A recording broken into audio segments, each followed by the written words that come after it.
The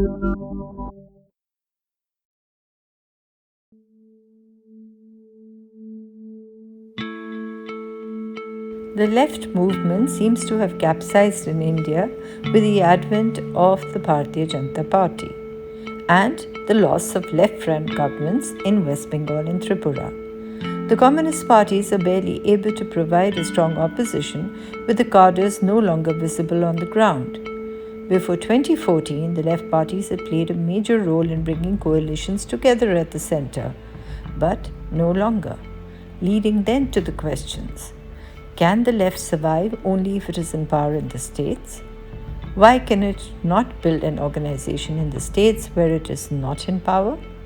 Why has it almost disappeared as an effective opposition in states like West Bengal and Tripura, where it held power for decades? Where is the leadership? In this edition of Off Limits, we look for answers to some of these questions. Welcome to another edition of Off Limits. Our guest this time is Amarjeet Kaur, well-known leader of the Communist Party of India. She has been around for decades, raising a voice for workers and on women issues. We have seen her on the streets of Delhi continuously, as well as other parts of India, of course, where she has joined the voices of the underprivileged and the poor. Amarjeet is the General Secretary of the All India Trade Union Congress, and she is a member of the National Secretariat of the CPI. Thank you so much for giving us this time. What I really want to explore with you is that one would have thought that when a cadre-based party like the Bharatiya Janata Party came to power, it would be countered effectively by another cadre-based party, the only other the national parties which are cadre-based, which are the communist parties. Why is it that the CPI seems to not be really present on the field, Amarjeet, except for people like you and a few others who we have seen while growing up in journalism? I didn't follow your last sentence. No, that we have seen you all growing, while we were also growing up in journalism, you're the same faces. One would have thought there would be many more Amarjeet Kaurs in the CPI, raising the flag, as it were, even today. Why is it that that has not happened? You see, very valid question, because we are in a very, very bad situation in the country. And the weakening of left has in general combined with the weakening of progressive forces in the country. And we see the result today. Those who had no space in Indian discourse that way, reaching the power, they are sitting in the power. Those who were antithesis to Indian constitution and even to the Indian freedom movement, those people are there in the power, and there is a genuine worry of all those who are concerned why the cadre-based organizations or parties are not able to frontally take up to them. There are 2-3 reasons. One is that the kind of political environment in the country, the caste-based politics, communal politics, money-based politics, that all things have created problem for us in having parliamentary or legislative presence. And losing in parliamentary and legislative positions has brought a situation where there is no dearth in agitations, programs, or actions.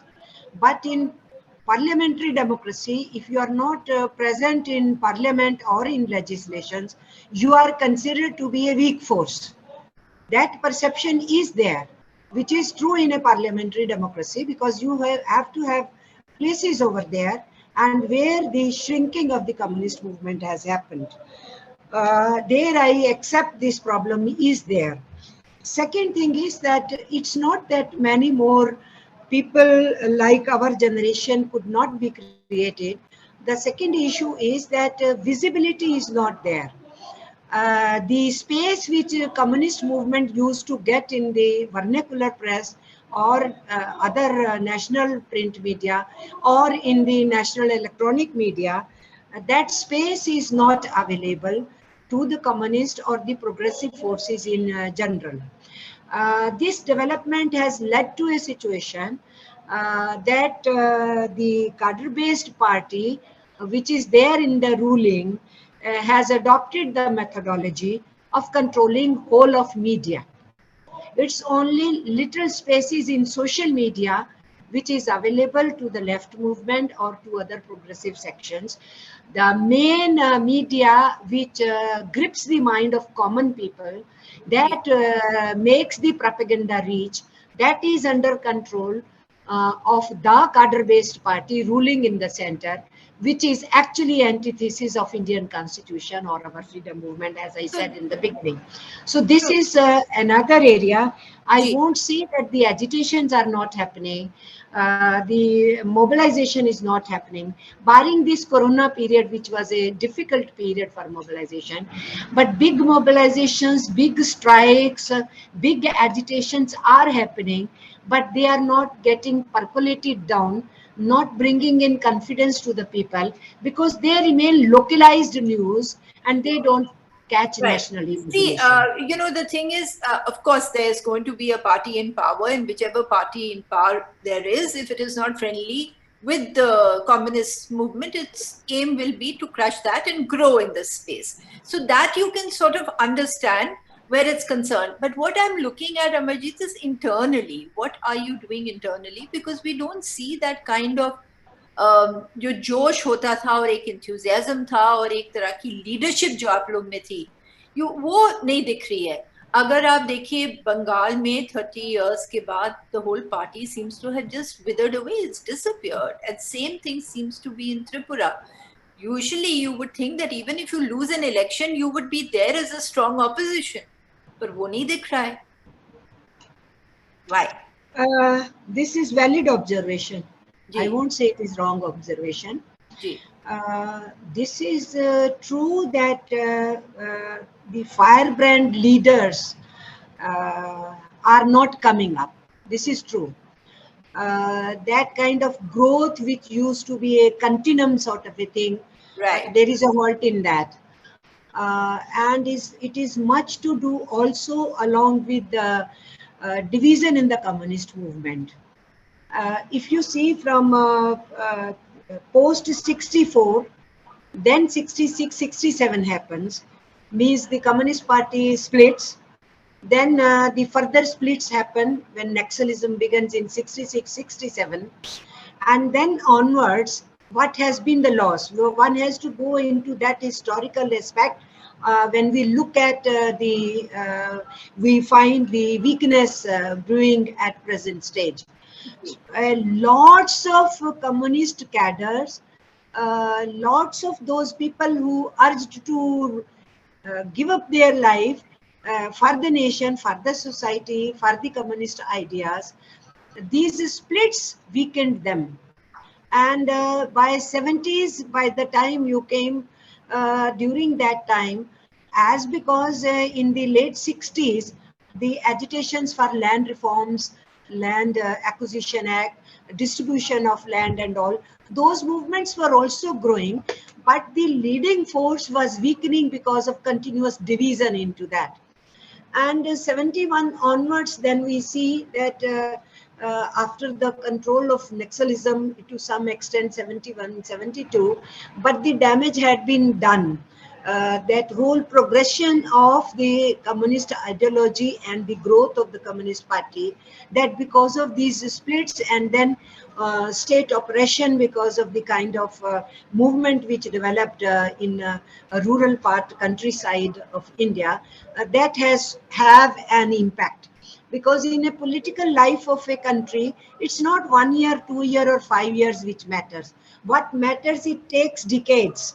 Once some kind of a factor enters into political arena, it takes another 10-15 years to show the real impact of it. And we started seeing that impact post 80s. the weakening of the communist movement in various So areas. at that time, I remember amongst you, the leadership, there was always this talk, and I remember we were writing about it also, that all the communist factions should come together, become a one large grand party again. Or usi mein nobody was able to agree. There was always this pull and pressure. Even when the CPI became a much, much smaller unit than, say, the CPM, there was no coming together where you could have cemented this. It didn't happen. Why?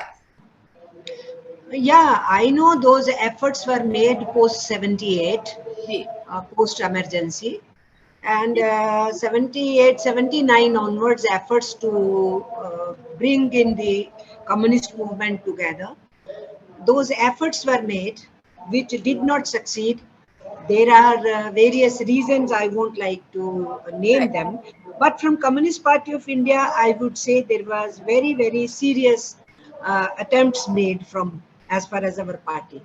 But that does show that realization was already there, Yeah. that until and unless the communist movement unites in India, you won't be able to face the onslaught of growing caste politics in India and growing religious polarization and bringing in the content of communal hatred in the society. You won't be able to face these challenges which were emerging strongly. And along with that, the challenge of electoral politics becoming more money oriented, even that was emerging. So the realization was there, but the efforts were also made, which could not be realized. And now practically it is being shown, not realization of those objectives which were initiated is now we are paying the cost of it.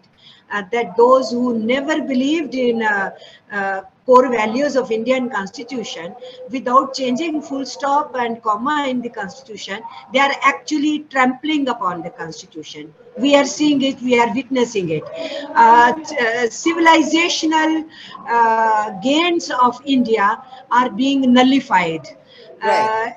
Uh, that also we are witnessing. So A earlier, direction where Nazism and fascism could become a reality for this country, even that danger so is that is looming the large. whole thing. Now, when you Yeah. say that, and that That is what is the left, where I think your question is very valid.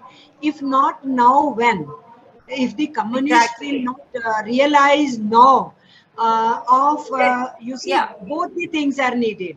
Communists trying to come together, but communists also realizing situation is so grave that you have to carry everybody along, whosoever stands today for secular democracy.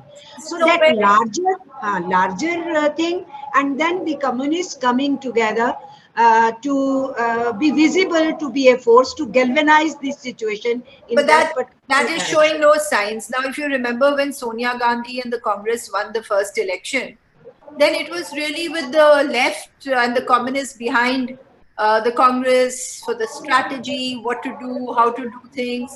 And it was quite a catalyst in bringing the opposition or the UPA together. Today, if there's an election is coming up, there is no left, there is no Congress, and the left doesn't seem to be having that kind of resilience anymore or that kind of cohesiveness anymore to be able to bring anything together.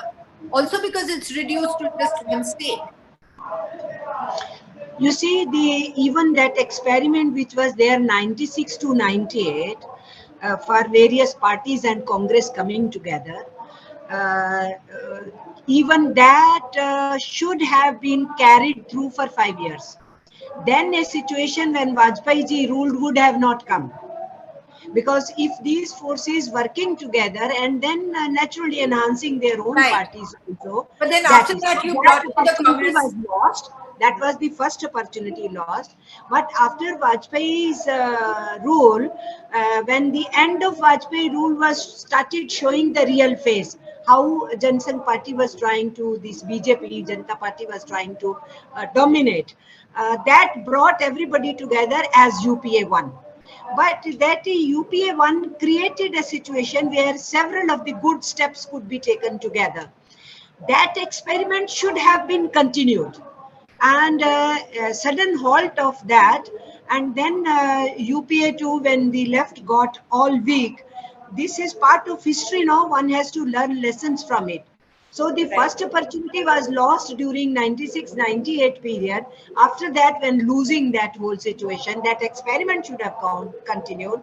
Then in UPA 1, resolution of the crisis which came within the ruling, supporting and the ruling, that should have been resolved so that you could continue it further to stop the communal agenda in this country to percolate down and extreme right reaction coming into power. But that is where the, I would say, the failure happened. Now today, this is third opportunity it will be. And Yeah. I think if this third opportunity is lost, then nobody can stop fascism and Nazism taking over India. I'm very clear about it, very clear about it. That is why it is much more important for the communists of various varieties to be putting their heads together. And CPI is for it. CPI has been telling before 2019 election, we want it and we said that until and unless you stop them coming to the power again, you will not be able to stop this, you see, direction towards fascism or But Nazism happening. but that We is will. something. As CPI, I can say we tried our level best, but Right. until and unless all left forces together agree to that kind of a situation, it's not happening. So it did not And it's happen. seeming like We the were for last. all in unity. We were Yeah, for but all in it's unity. seeming like so many decades now, and even today, there's no harkat, nothing happening to suggest that there is a understanding or some lessons have been learned from history, and that all the leadership that is left is getting together. It doesn't seem like that. I mean, also, I think one of the reasons, and I'm coming to that immediately, is about women in the communist movement. I mean, you've got had amazing women, but the last national secretary of the general secretary of the workers union in the CPI was in 1936 or 1938, right? A woman. And now there's you in between, nothing, and maybe there'll be another 100 years before anyone else after you. So women also, I mean, while there is a progressive thought in the Communist Party, talk for women equality and participated in all the movements in this country for women's justice and equality, within the parties itself, women are few and far between and not easily recognized.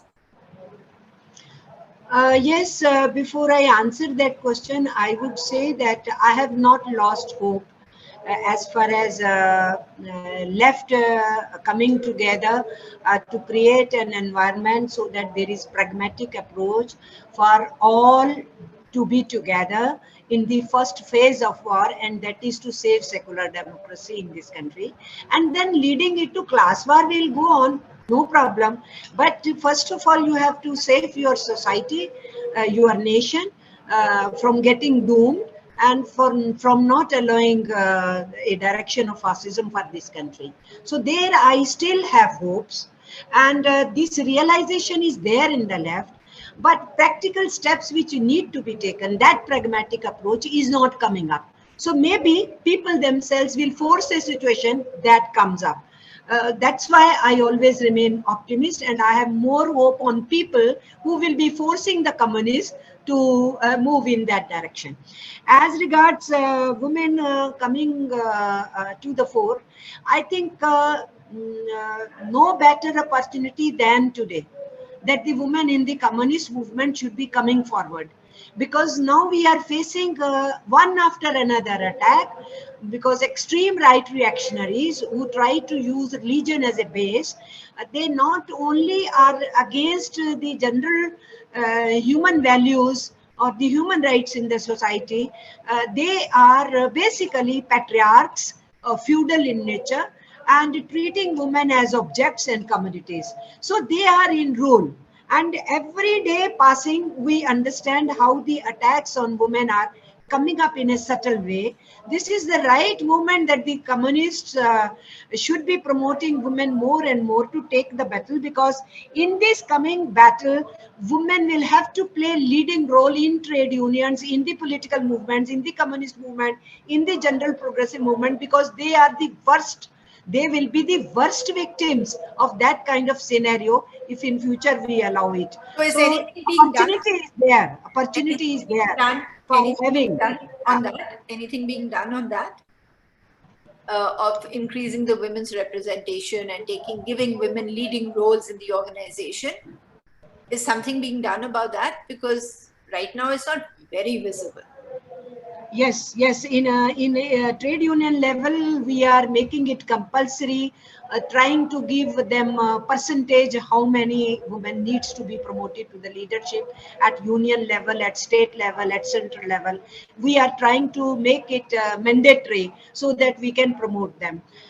In Communist Party also, this discussion and debate has been, and with the result that looking at the membership of the women, proportionately they do get represented in the bodies at various levels. This is also being talked about, discussed about. Party congress is coming.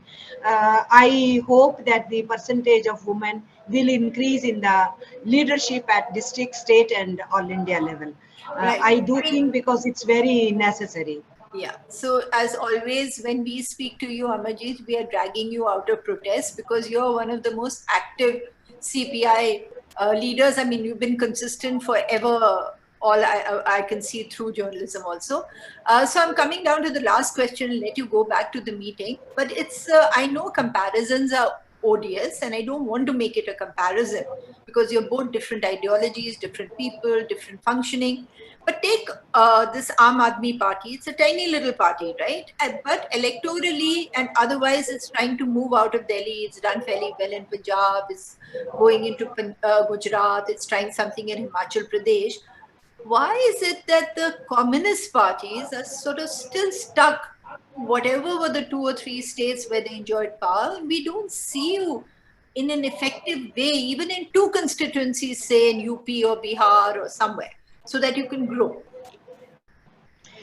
You see, we should understand the larger picture is that bourgeois conglomerations, new or the old, whosoever they are, there will always be support from the corporate and corporate-led media to such forces and not to the class orientation forces. So AAP is another outfit with people from BJP, from Congress, from other forces and all, without any set political program of theirs. So what I am finding is astonishing. Wherever there is a chance of Congress bouncing back as a bipolar politics of BJP and Congress, there only the AAP is reaching, where they think that the BJP will be losing, then the place should not go to Congress. It could go to some other bourgeois conglomeration. I look at this question in this manner also, because state after state, I find how AAP is venturing into those areas, especially where it was a bipolar politics between BJP and Congress. We know that in bipolar politics, we communists have been suffering. We are not getting spaces over there. We have to look inward and see why we are not and why, how we should expand. But this larger question which I am saying is, I can clearly see which states the AAP goes and what is the bipolar politics there. And in that bipolar politics, what is the role of AAP?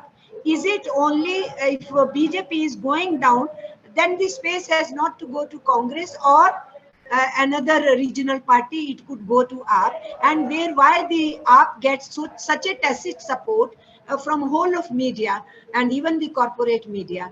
Sometimes these questions are there, which we are discussing, which we are pondering over. these are also the reasons. We cannot be suddenly thinking that AAP is doing some very great things and that's why they are finding space over there. Whatever communists will do in those states where AAP is going, we will not get any space, a single line in the media, but the AAP going and the leader going, they will get equal space to the main ruling party and the main opposition party of that state. They get similar space over there. So those things are there. I think as a political analyst, you also need to look into this, why this is happening, that in place of these major bourgeois conglomeration, the ruling and the opposition or the regional parties, why AAP is getting so much space after them and not the alternatives to that whole system of functioning of all these parties in one or the other way similar, except barring that BJP has something else also to do. Right. So the last question then, Amarjeet, you're optimistic that the left will revive, or do you think it's going to be a long, long haul?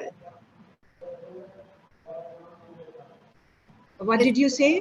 I said, are you optimistic that the left will revive before, at least till by 2024 to some Yeah. extent?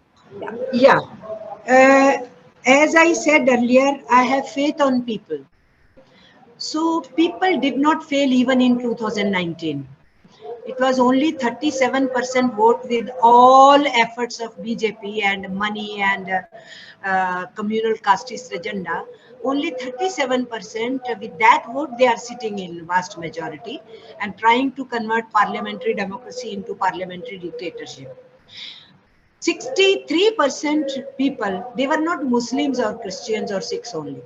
Vast majority are Hindus among them who did not vote for BJP. Now in 2024, the situation has further worsened for the ruling clique. So it's not the people who failed, it was the political parties who failed the people. People were ready to overthrow that regime, but political parties failed. Now in 2024, much water has gone over, and there is more realization as far as people are concerned. So people themselves will be forcing a situation for the political forces to move on. And there I think to give leadership to the people, to all their what they want and their struggles, the communists have to come to the forefront. If we fail to coming to the forefront to lead their battles, then growth for us is not there. Maybe Modi will go, but other bourgeois conglomerations will sit, and the left still will be a weaker force, and it will be no good for the country. So for that, when I'm saying I have hope and I'm optimist, my hope lies with people, and my hope lies within that we, the communists, lead those masses who are ready to fight, ready to struggle. Sometimes I wonder those who are not communists, those who are ordinary people, how bravely they are taking on this Modi government. So that shows that there is an environment to take the battle on. That headlong battle is needed. And if that headlong battle is initiated by the trade unions as the farmers movement did and by other sections of the society, naturally the political forces will fall in line and a situation will arise when a very big opposition to this regime in favor of Indian constitution against this regime and the opposition in favor of constitution, definitely that optimism remains with me and I'm working with that optimism only. Right. Thanks so much, Amarjeet. Thank you for giving us the time. We'll let you go back to your meeting. Thanks. Thank you. Okay. Well, that was Amarjeet Kaur, and she has given us some insights into what is happening within the communist movement. She is optimistic, but there doesn't seem to be at least much on the plate that would suggest that the left is sort of gearing up, is becoming more cohesive, becoming stronger, even if not electorally, then organizationally. It is true that the left parties, while they've ruled just a few states, have played always, or very often played a major role in bringing together coalitions in the center. either by extending support or helping informing the coalition, becoming the spokesperson, the mediators between political parties. But right now is probably the lowest we as journalists have seen the left, the lowest rung, as it were. So let's see what happens tomorrow. Thank you.